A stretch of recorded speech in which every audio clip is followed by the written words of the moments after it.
আসসালামু আলাইকুম ওয়া রাহমাতুল্লাহ। আপনি যদি ইনকিউবেটরে সফলভাবে বাচ্চা ফোটাতে চান তাহলে আজকের ভিডিওটি শুরু থেকে শেষ পর্যন্ত অবশ্যই দেখুন। ইনকিউবেটরে ডিম দেওয়ার আগে পরিষ্কার স্বাভাবিক আকৃতির এবং ফাটলবিহীন ডিম বেছে নিন। খারাপ বা ফাটা ডিম দিলে বাচ্চা ফোটার হার কমে যেতে পারে, তাই শুরুতেই ভালো ডিম নির্বাচন করুন, এতে বাচ্চার ফোটার হার অনেক ভালো হবে। ইনকিউবেটরে দেওয়ার আগে নিরাপদ ও উপযুক্ত জীবাণুনাশক ব্যবহার করে ডিম বাহিরের অংশ পরিষ্কার করুন, এতে বাহিরের জীবাণুর ঝুঁকি কমানো যায়। তাই ডিম পরিষ্কার করেই ইনকিউবেটরে রাখুন।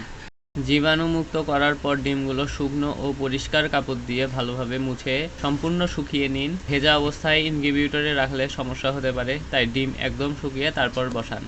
ইনকিউবেটরে ডিম বসানোর আগে প্রতিটি ডিমে চিহ্ন দিয়ে রাখুন, এতে ডিম ঠিকঠাকভাবে উল্টানো হয়েছে কিনা সহজেই বোঝা যায়। ভুলভাবে উল্টালে বাচ্চা ফোটার হার কমে যেতে পারে, তাই আগে থেকেই চিহ্ন দিয়ে নিন।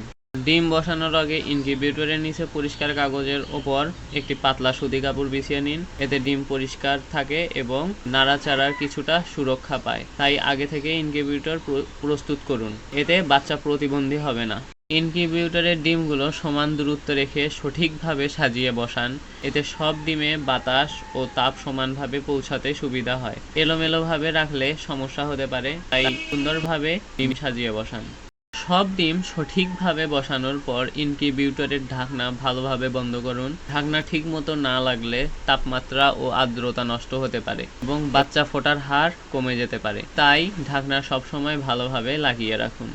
ইনকিউবেটরের ডিম দিনে 3 থেকে 4 বার নির্দিষ্টভাবে ঘুরিয়ে দিন। সঠিকভাবে না ঘুরালে ভ্রূণের বিকাশ ব্যাহত হতে পারে বা ডিম নষ্ট হতে পারে, তাই সময় মতো সব ডিম সমানভাবে ঘুরানো খুবই জরুরি।